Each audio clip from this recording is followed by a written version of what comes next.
ആരാണ് Thomas bucket? എന്താണ് Thomas ബക്കറ്റിന് സംഭവിച്ചത്? രോഗശാന്തി കിട്ടുമെന്ന് അവിടെ വന്ന് പ്രാർത്ഥിക്കുന്നവർ എന്തുകൊണ്ടായിരിക്കും വിശ്വസിക്കുന്നത്?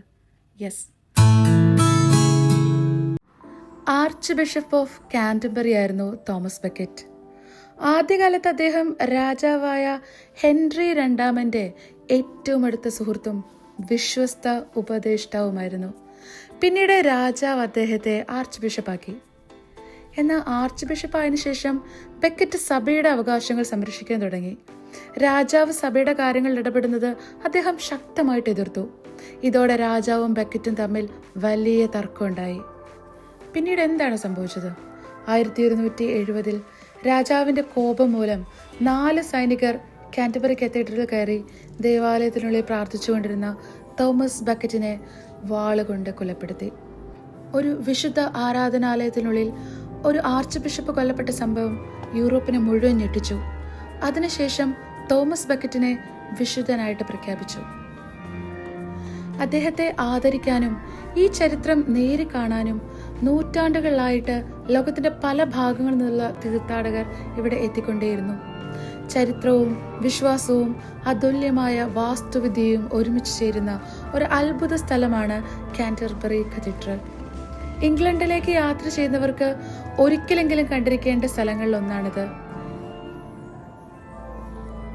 ഇപ്പൊ നാം കാണുന്നത് കാന്റർബറി കത്തീഡ്രലിന്റെ അതിമനോഹരമായ ഗോത്തിക് വാസ്തുവിദ്യയാണ്. ആകാശത്തേക്ക് ഉയരുന്ന കമാനങ്ങൾ, നിറകണ്ണാടി ജനലുകൾ, കല്ലിൽ തീർത്ത ശില്പങ്ങൾ, ഓരോ ഭാഗവും മധ്യകാല യൂറോപ്പിന്റെ കലാപാരമ്പര്യത്തെ ഇന്നും ജീവനോടെ സൂക്ഷിക്കുന്നു.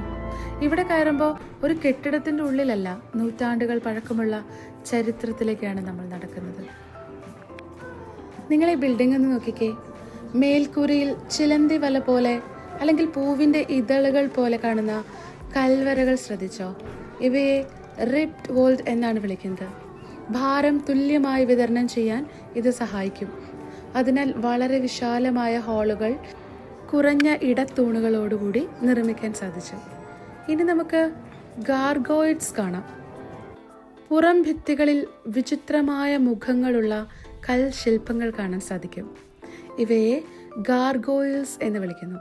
ഗോത്തിക് ശൈലിയിൽ പ്രകാശം ദൈവ സാന്നിധ്യത്തിന്റെ പ്രതീകമായിരുന്നു. അതുകൊണ്ടാണ് ഇത്രയും വലിയ സ്റ്റെയിൻഡ് ഗ്ലാസ് ജനലുകൾ നിർമ്മിച്ചത്. രാവിലെ സൂര്യപ്രകാശം അകത്തേക്ക് കടക്കുമ്പോൾ മുഴുവൻ കത്തീഡ്രലും നിറങ്ങളുടെ ഒരു കലാസൃഷ്ടി പോലെ മാറും. ഓരോ കല്ലും കൈകൊണ്ട്, ഇന്നത്തെ പോലെ യന്ത്രങ്ങളൊന്നും ഇല്ലാതെ കൈകൊണ്ട് ചേർത്ത് വെച്ച് വെട്ടി കൊത്തി കൃത്യമായ അളവിൽ ചേർത്താണ് ഈ മനോഹരമായ കെട്ടിടം നിർമ്മിച്ചത്. ഇതിന് നിരവധി പതിറ്റാണ്ടുകൾ എടുത്തിട്ടുണ്ടാകും. പിന്നെ ശബ്ദത്തിനായിട്ടുള്ള രൂപകൽപ്പന. ഗോത്തിക് കത്തീഡ്രലുകളുടെ ഉയർന്ന മേൽക്കൂരയും നീളമുള്ള ഹാളുകളും കാരണം ഇവിടെ പാടുന്ന ഗായക സംഘത്തിന്റെ ശബ്ദം മനോഹരമായിട്ട് പ്രതിധ്വനിക്കുന്നു. സംഗീതവും പ്രാർത്ഥനയും കൂടുതൽ ഗംഭീരമായി അനുഭവപ്പെടുന്ന രീതിയിലാണ് ഇത് രൂപകൽപ്പന ചെയ്തിരിക്കുന്നത്. കാന്റർബറി കത്തീഡ്രൽ ഒരു സമയത്ത് മാത്രം പണിതതല്ല. തീപിടുത്തങ്ങൾക്കും നവീകരണങ്ങൾക്കും ശേഷം പല നൂറ്റാണ്ടുകളായി വ്യത്യസ്ത ഭാഗങ്ങൾ നിർമ്മിക്കപ്പെട്ടു. അതുകൊണ്ട് നോർമൻ ശൈലിയുടെയും ഗോത്തിക് ശൈലിയുടെയും സവിശേഷതകൾ ഒരേ കെട്ടിടത്തിൽ കാണാൻ സാധിക്കും. Thanks for watching.